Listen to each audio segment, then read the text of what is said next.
everybody, welcome to another edition of How It's Made Monday.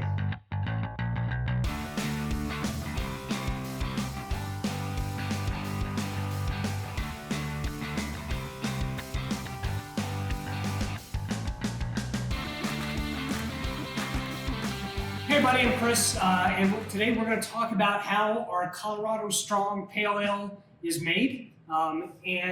This is a beer that we made for the support of the COVID-19 response. So a bunch of brewers, several hundred throughout the state, got together and created the same beer, or at least this started with the same recipe, and then we put our own twist onto it. So let's jump right in.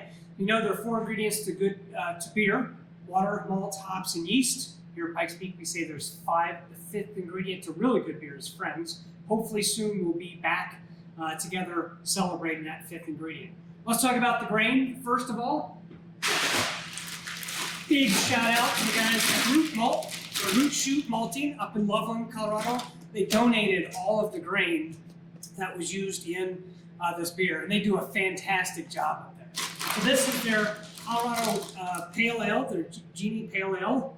Look at that, just a beautiful plump malt, and just a great taste. Very grainy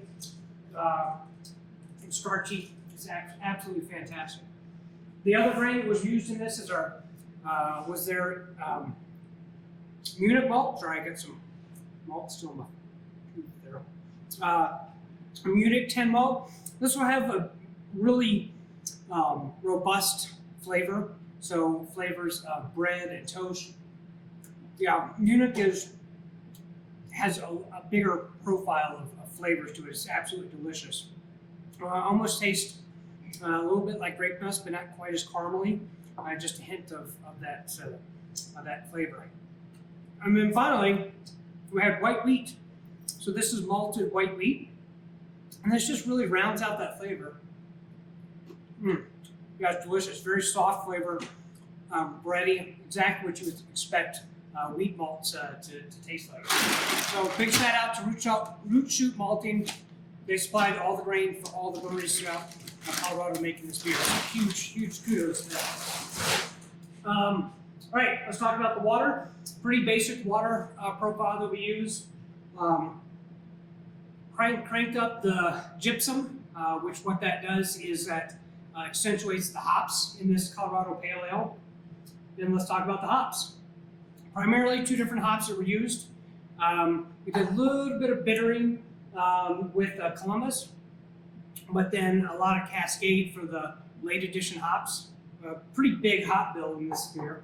And then we dry hopped it with a huge amount of Centennial, because Colorado's a Centennial state, and Cascade hops. And beautiful citrus flavors, some pine notes as well, and then this really nice floral aroma that comes from the hops. So it's a great beer. Here's the finished product.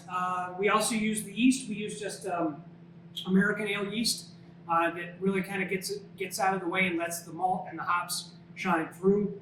You see it's a nice pale color.